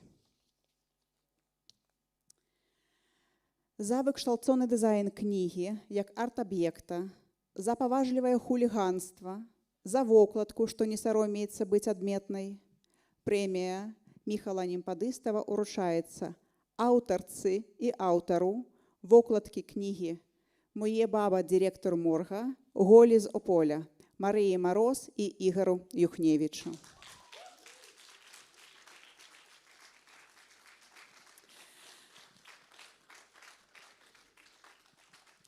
Дзякуй вялікі. Можа, так крыху яшчэ давайте дададзім апладысментаў. Да? Прывітаем пераможцаў. На жаль, пераможцы не змаглі быць з намі сёння. Так, але былі адмыслова запісаныя вітанні ад усіх, але зараз, увага на экран, слова ад пераможцаў. Вітаю! Я хочу сказаць дзякуй журы і арганізатарам прэміі за ўзнагароду, якую без сумневу вельмі прыемна і радасна атрымаць. Таксама я хочу сказаць дзякуй за супрацу майму суаўтару Ігару. Таксама асобную падзяку хочу выразіць Волі Аполька за тое, што запрасіла ў праект і дазволіла дакрануцца да захавання адной з унікальных мікрамоваў заходняга Палесся, што асабіста для мяне з'яўляецца вельмі важным і кранальным момантам. Жадаю нам усім больш прыгожых кнігаў. Добрый дзень, паважанае гаспадарства. Вітаю. Дзякуй вялікі за адзнак нашай працы, вельмі радасна і карысна. Дзякуй Машы за сааўтарства, дзякуй аўтаркі Волі за смеласць і гераічны менеджмент. Таксама за ініцыятыву ў гэтым праекце. Ну і жадаю вам усім поспехаў і бачымся ў тым годзе. Дзякуй вялікі. Дзякуй вялікі. Віншуем яшчэ раз пераможцаў. Віншуем нас усіх, прынамсі, са святам беларускага дызайну і беларускай кнігі, беларускі ПЭН і фонд Open Culture. Тацяна так сціпленька так хоп і збежала са сцэны. Давайте Давайте апладысменты Тацяне Нядбай. Дзякуй вялікі. Дзякуй вялікі фестывалю «Бардаўская восень», фонду «Тутака» за магчымасць для удзельнікаў быць часткай такога добрага утульнага свята. А мы набліжаемся ўжо да фінальнай часткі фэста, сёлетняга фэста. Музыканты ўжо рыхтуюцца на сцэне, а перад гэтым я бы хацеў разам з вамі аддзячыць арганізатараў і партнёраў фэста 30-го юбілейнага фэсту «Бардаўская восень». Арганізатар Фонд Тутака. Заснавальнік Цэнтр адукацыі і прамоцыі беларускай культуры ў Шчытах. Заданне суфінансуецца са сродкаў The German Marshall Fund of the United States. Рэалізацыя задання дафінансавана са сродкаў субсідыі міністра ўнутраных спраў і адміністрацыі. Публічнае заданне суфінансуецца са сродкаў Падляшскага воеводства. Партнёры: горад Бельск-Падляшскі, Беларускі ПЭН, Беларускі дом культуры, Дзяржаўная музычная школа першай ступені ў Бельску-Падляшскім, Беластоцкі тэатр «Лялек», Infinity Group. Медыа патранат. Будзьма беларусамі, Белсат ТВ, Беларуская радыёрацыя, Польскае радыё Беласток, Тыднёвік беларусаў Польшчы Ніва, часопіс, ТВП3 Беласток, ТВК Гайнука, Агляд праваслаўны, Мост, Радіо Акадэра, Ранішні кур'ер, Сучасная газета. Дзякуй, партнёры вялікія. Попросили хутенько, я прочитал хутенько. Так, шановное господарство, глядите, там наши музыканты. И музыканты, якія з'явяцца сёння на гэтую сцэну, аб'яднаны вакол вельмі таленавітага і цікавага чалавека Вячаслава Кміта, якога хтосьці з вас уже сёння мог бачыць на экранах, таму што сёння дэманстравалася кінастужка, лебядзіная песня Фёдора Озерова, дзе Вячаслав выканаў галоўную ролю.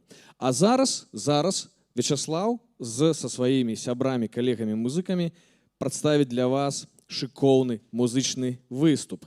І літаральна пару словаў пра Кміт-ансамбль, гурт, які зараз з'явіцца на гэтай сцэне. Гэта унікальны творчы хаўрус, мабільная інтэлектуальная адзінка, якая ведае, як спалучыць пост-рок, свабодны фолк у самы дзіўны спосаб. Ведаеце, напярэдадні выступа Кміт-ансамбля я запытаўся ў Вячаслава: Вячаслав, а колькі часу існуе ваш гурт? І ён сказаў: я табе зараз дакладна скажу, задумаўся і сказаў: ну, прыблізна год. Сустракаема гурт Кміт-ансамбль.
Машина часу, машина воды, молодой собака, я молодый. Новая кватэра замест старой размаўляе сама з сабой.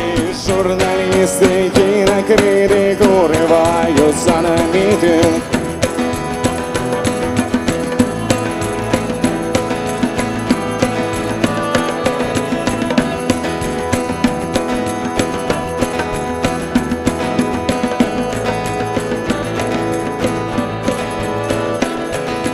экзамен на стольность брать хабар был проведены у залі суда. Пахло лёдом по дорозе домов, что не продали, то и не продамо. В Украине суворых алжирцев милиция не моя амбиция.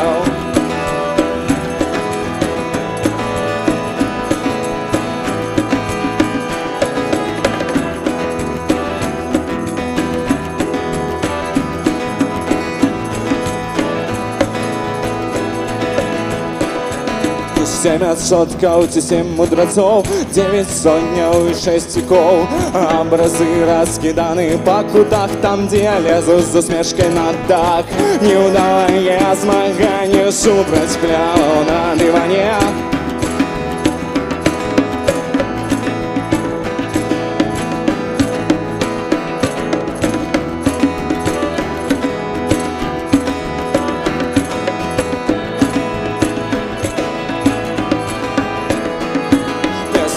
Мясо над головой. Мой батька был державной межой. Автомат с патронами, сиропом и без. 33 годы, 1 процесс означил суд. Носи пришину, президент, человек, машина.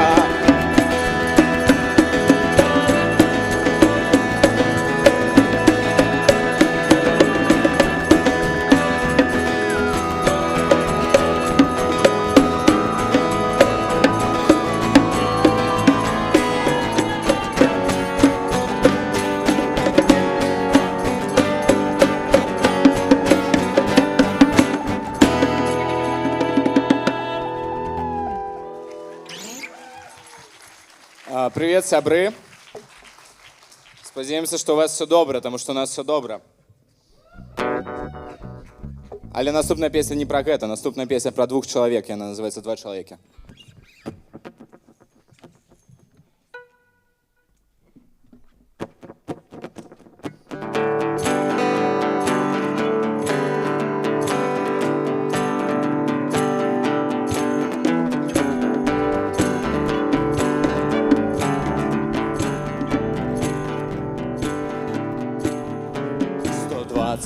Дзён за дому на раўніне. 2 чалавекі выходзяць з аўтамабілю. Яны рушаць у мой бок. Я дайду да цябе лістом цераз 1000 гадоў. Адлюстраванне не стасуецца з існасцю, калі 21 стагоддзя не было. Яго трэба было вынайсці.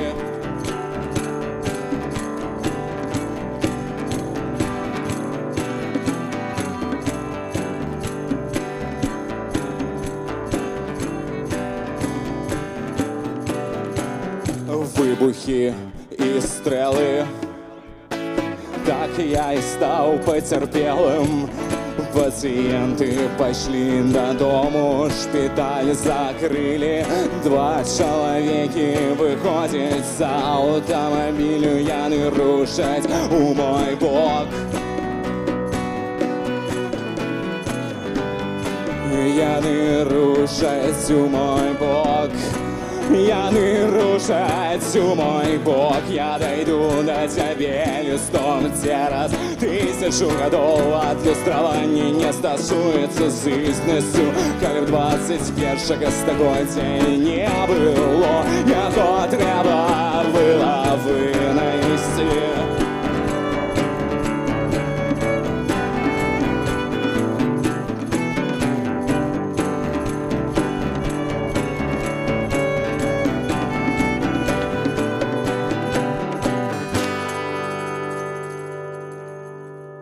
Дякую, сябры. Класно тут у вас в Бельску, Бардовская осень. Дякую, організатори суперські, фестиваль класний, добре тут бавить час. Всіх раді ми бачити сьогодні. Дякую, що застаєтеся з нами. Наступна пісня для вас. Бувай моя зброя.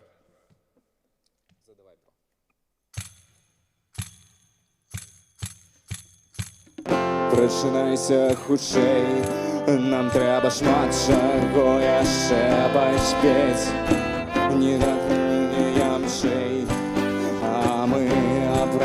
становится теплей.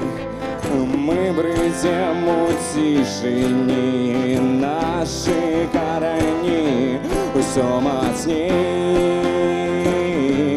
все глубей.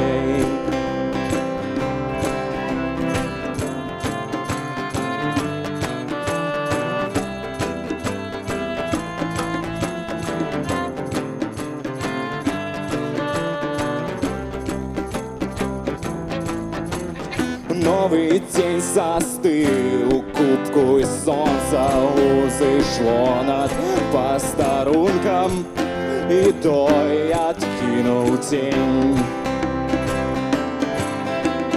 Мы бредем у тишине, наши корни все мощней, все глубей.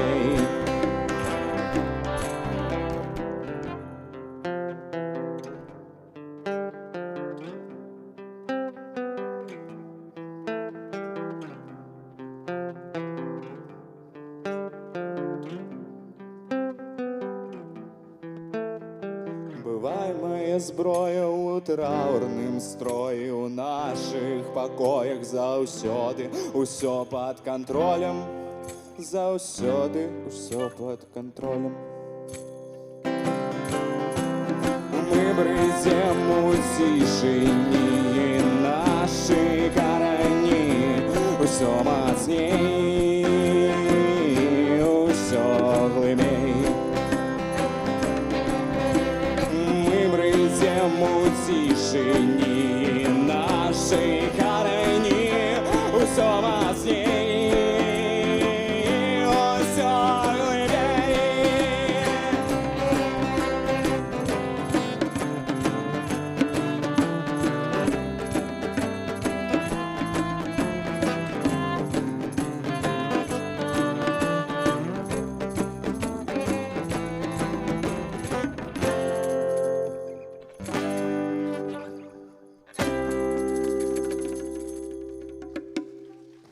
Дякую, сябры. Я зараз водички трошки вип'ю за ваше здоров'я, відавочно. Фух. Блін, а смачно? Дякую. Добре, наступна пісня «Новая дорога» називається. Фух. Поїхали.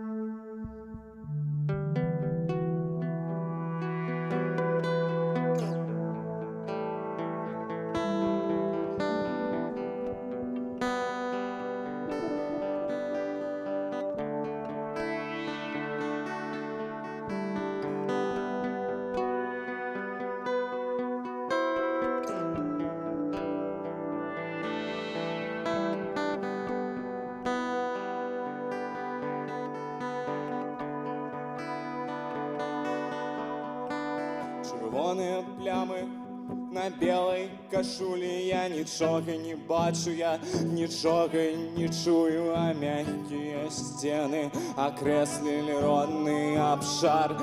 Я звар'є сел і трапив кошмар, де ми їдем з тобою от моря до моря, от життя до скоро, от що до нічого, і наша дорога тякає кудись і не покидає нам жага вистя, як ехать гучей наперед до неба краю. І я уявляю, як наші тіли знаходяться у ямі, і я нормально виглядаю, і я нормально виглядаю, я нормально виглядаю, я нормально виглядаю, я нормально виглядаю.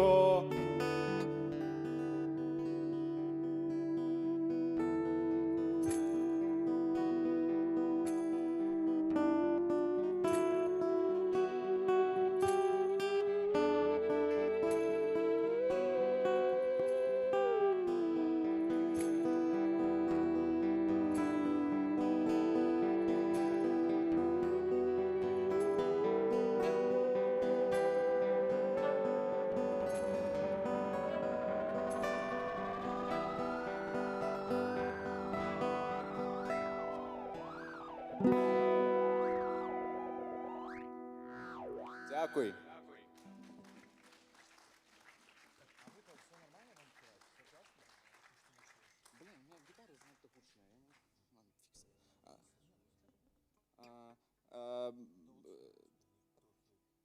Да от слуху моєго прошу трохи тише гітару мою, бо занадто голосно. Супер, дякую. Ну что, протягиваем тогда нашу программу. Наступная песня «Вальс». Я не думаю, что тут есть место на потанчить, но коли раптом захочется, то вы знаете, что робить.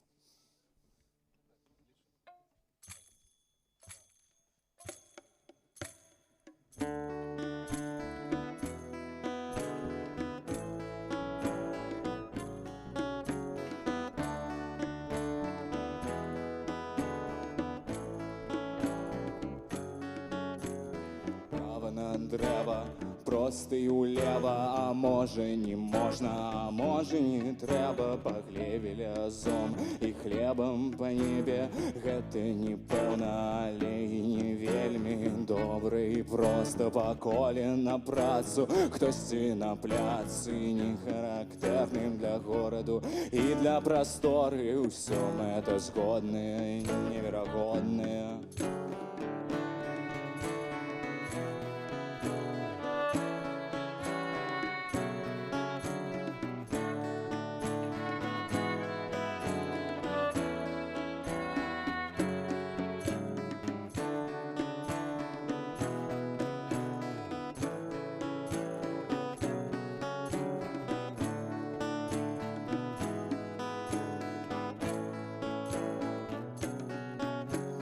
Американ Макхі застаўся без нагі пад зорным небам, бо чорная ружа эмблема праблемаў, а белая ружа нічога не зменіць, нічога не зменіць. Затое яна можа чыніць перашкоды, яна можа дакладна. Будь разам з намі, таварыш без твару, крамай таварам нечым цікавым ці нечым зусім не цікавым.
Дякую, сябры.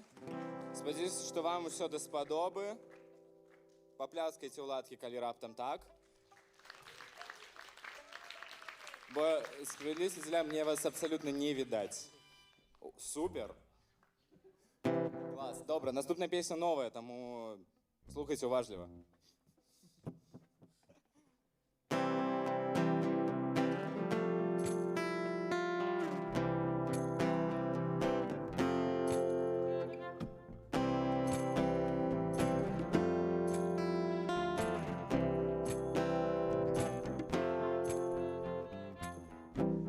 Яна была як крыштальная ноч, а я быў падобны да дрэва. Зыкі і пошчыкі беглі недзе на ўзбоч без патрэбы. Дзіўныя думкі вярэдзілі розум. Вісела на месцы земная куля, а дзень не працінала морозам. Утульна трызні снені у моих кишенях. Солнце завітало у покой без запрошення. Трызні снені у моих кишенях.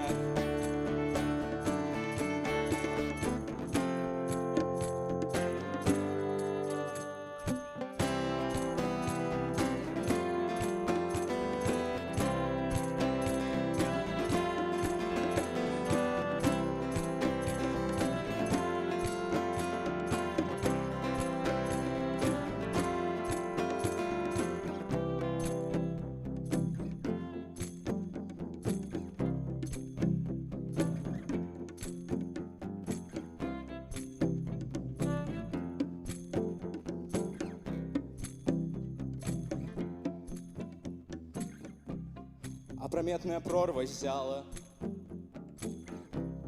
сціжмаю пярэстых вагнёў планет. Яна нешта ціха сказала мне.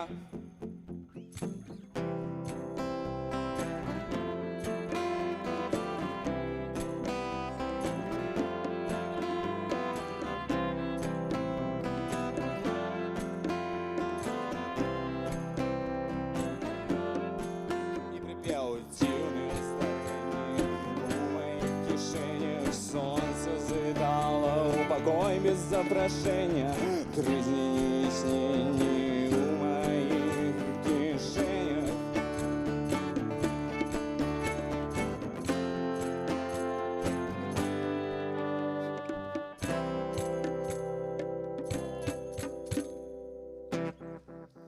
Ну, бывает. Ну, дякую, да. Дякую, сябры. Но я там другі куплет забыл. Я думаю, что вы зауважили. А калі не, то ведаеце. Гэта была інтэлектуальная лажа. Но это не важно, потому что наступную песню мы сыграем нормально, про свое место в гэтым свеце.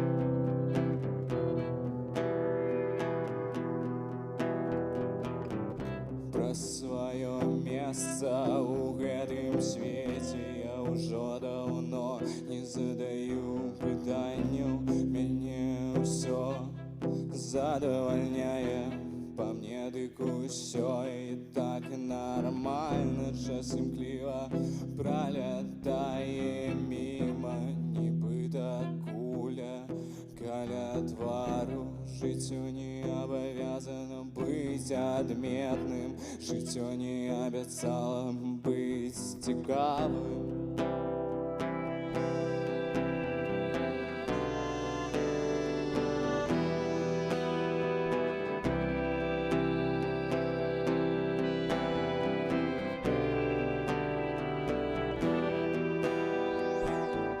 Трамваі пайшлі на дно, не гледзячы на тое, што яны не маюць ног.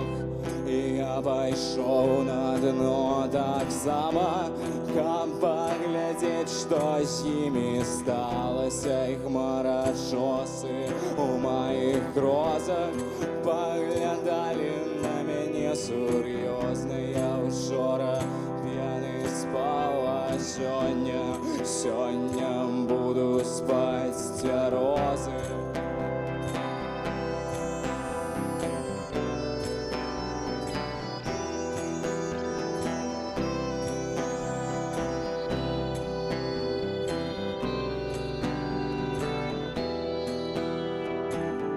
І снег калісьці растане, бо не захоча заставаться с нами. В Украине самой долгой белой хмары, на самом небе лежанки кавы.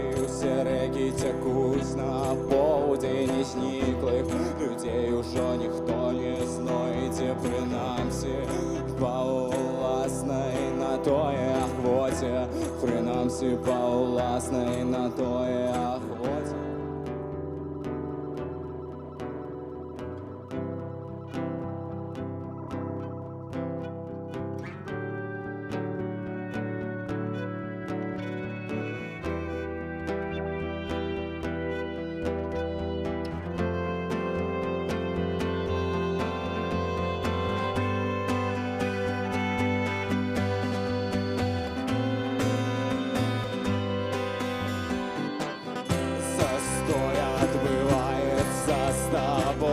Той самый час, калі ты чакаеш свята панура, ідзеш дадому нібыта, чымсьці абантаны нібыта, ты адчуў краіну пад сабой, панад намі варта і канвой.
Дякую, сябры.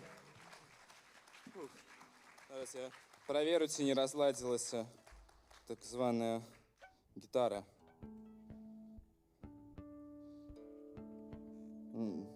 Не разладзілася, сябры, толькі якасны саунд, толькі для вас, кмет-ансамбль. Наступная песня называется «Сонет».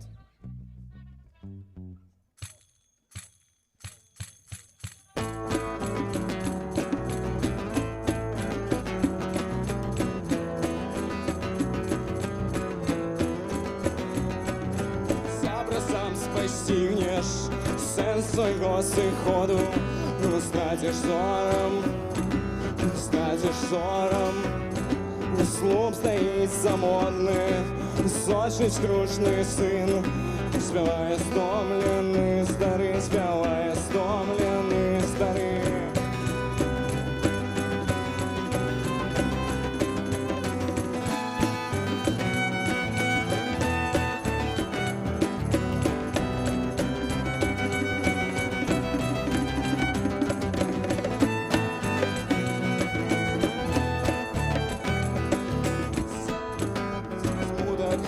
Сидели сонні сосны, сады стракатыя сівелі, сады стракатыя сівелі, сузор'е словаў спарахнелі, соль святых суседзяў, 40 стосаў сёмых скаргаў, 40 стосаў сёмых скаргаў.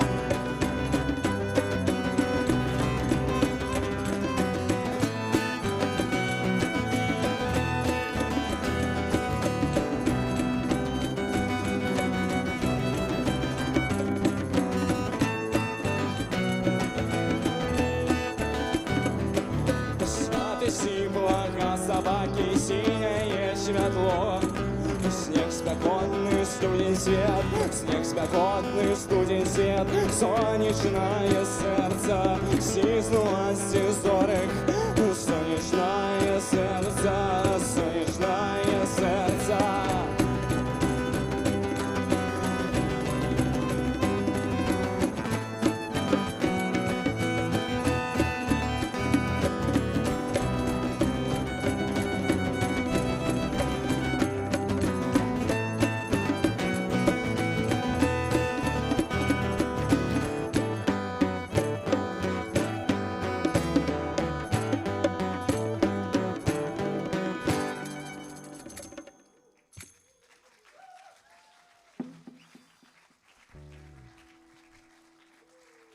Дякую, сябры.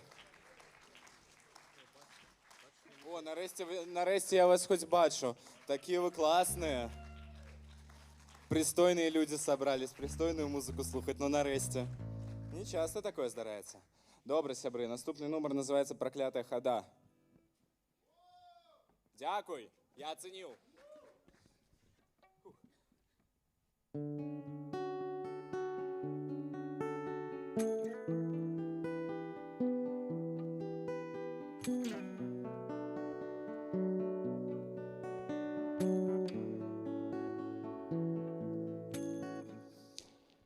Там, где голова трещить от греха, ты сустрэнеш чалавека з грашыма у гаманцы.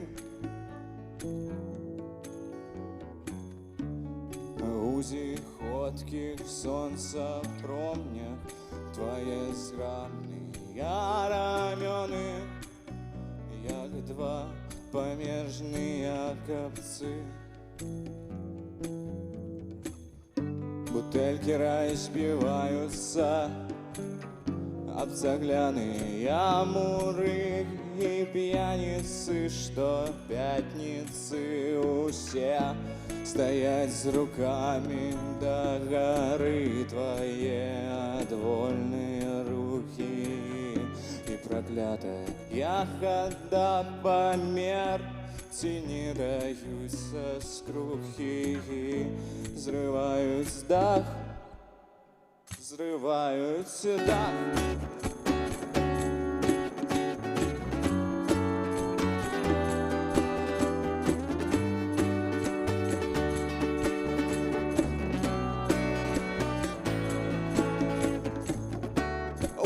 Уж проминуло лето, ты забылася на гэта, нібыта незнарок.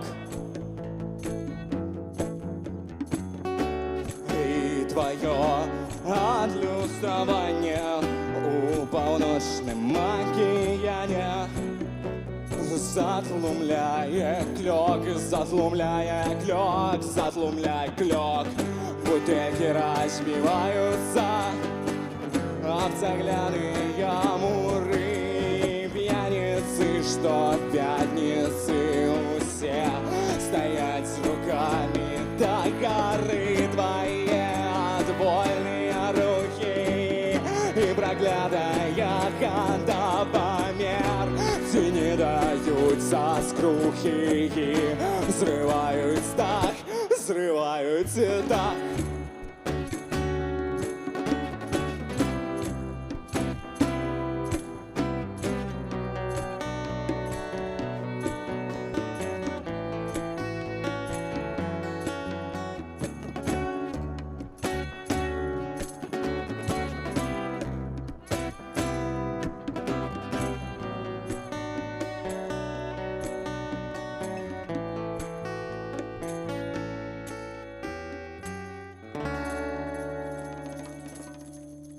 Дякую, сябри.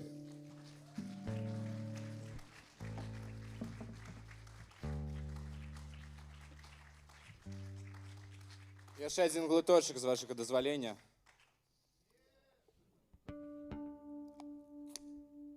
Один зрабіў.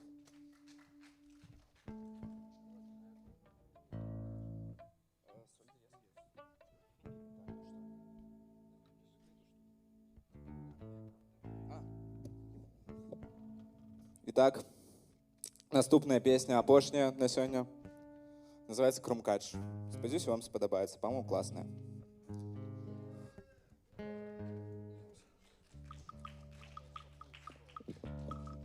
Зараз трэба трошки подладить инструменты, отказанный момент все-таки.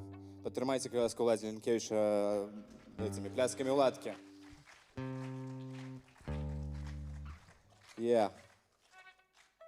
Фух. Ну что, поехали?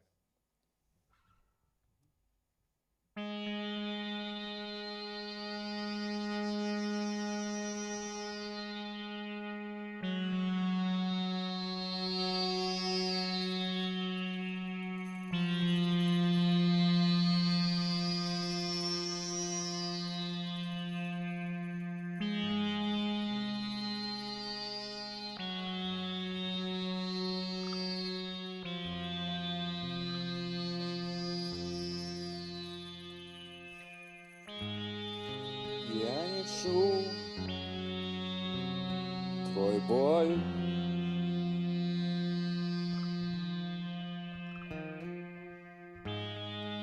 Я еще ховаюся.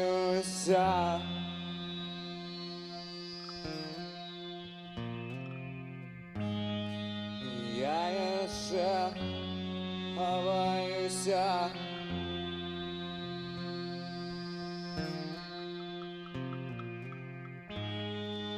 У паре штках кругаша.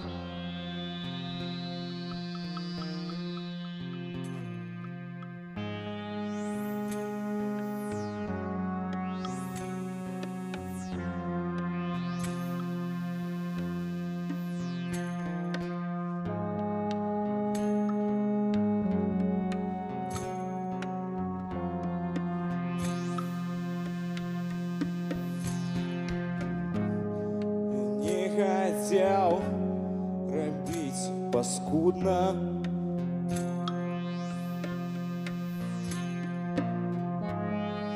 Не хотел лететь до дому.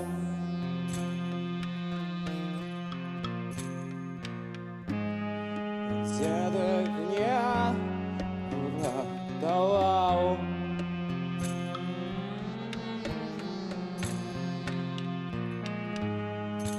Дедок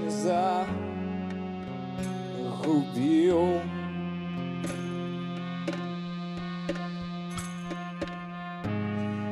Дедок не уратовал.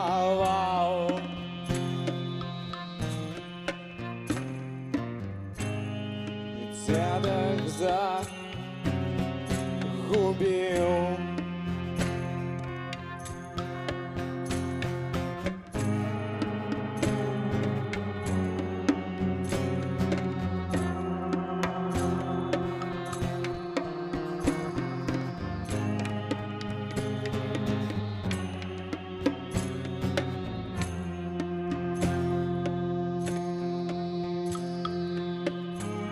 Я не чел твой боль.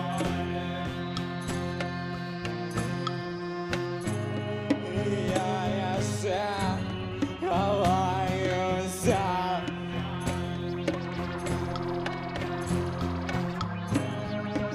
Нет меня уратовал.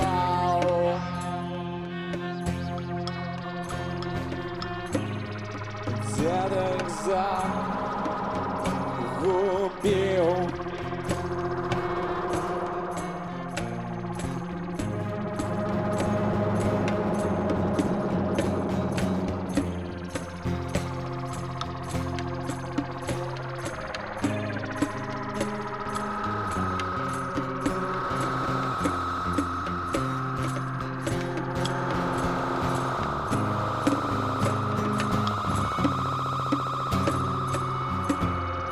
С вами был Кмит-ансамбль. Скрипка Назар. Баритон, гитара Уладь. Перкуссия и кмітизатор Микита Орлов. Ну, а я Слава. Було вельми приємно з вами познайомитися і побачитися. Тому побачимося, я сподіваюся, ще. Дякую.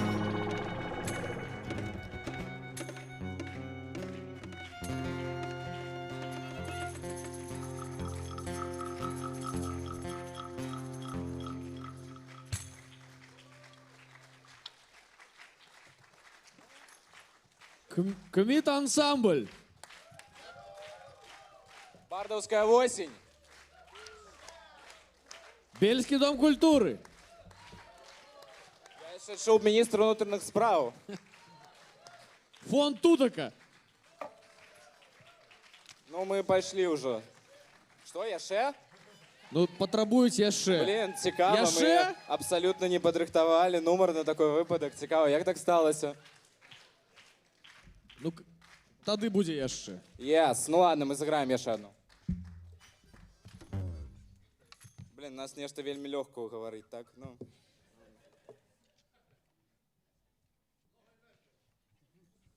Ну что, поехали. Наступная песня, апошняя, теперь уже докладная. Ария пылу на полицах. Золкая раница, пасмы туману, сердце... Прошу влончить гитару. Денько. Золкая раница, пасмы туману, сердце вагаецца, гэта нормально. Дорожные знаки, голые дрэвы, даліся ў знакі кволыя нервы.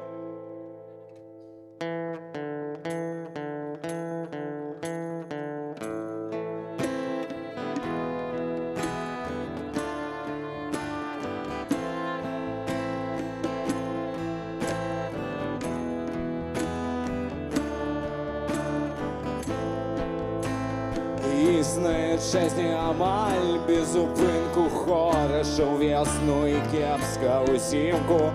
Я дымаю пустыя паліцы, я не ахайны, але мяне не пазбыцца.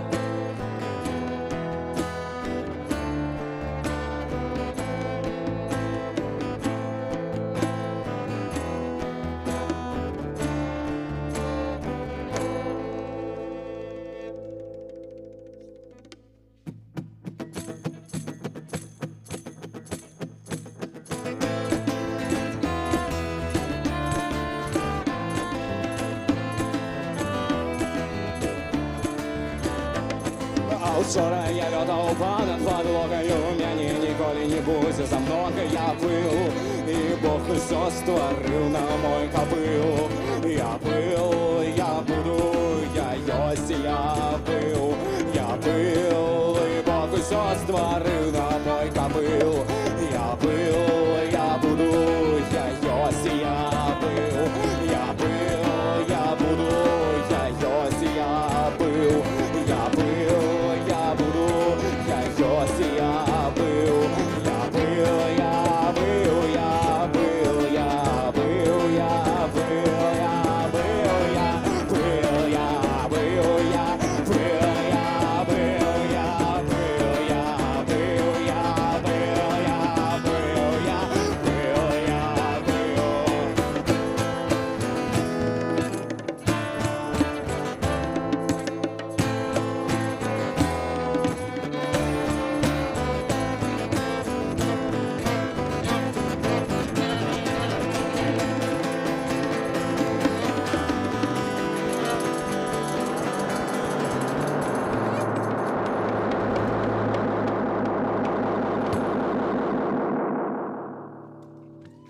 Все, ми почапали, дякую.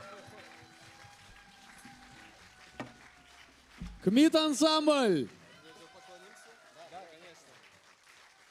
Коллеги. Дякую.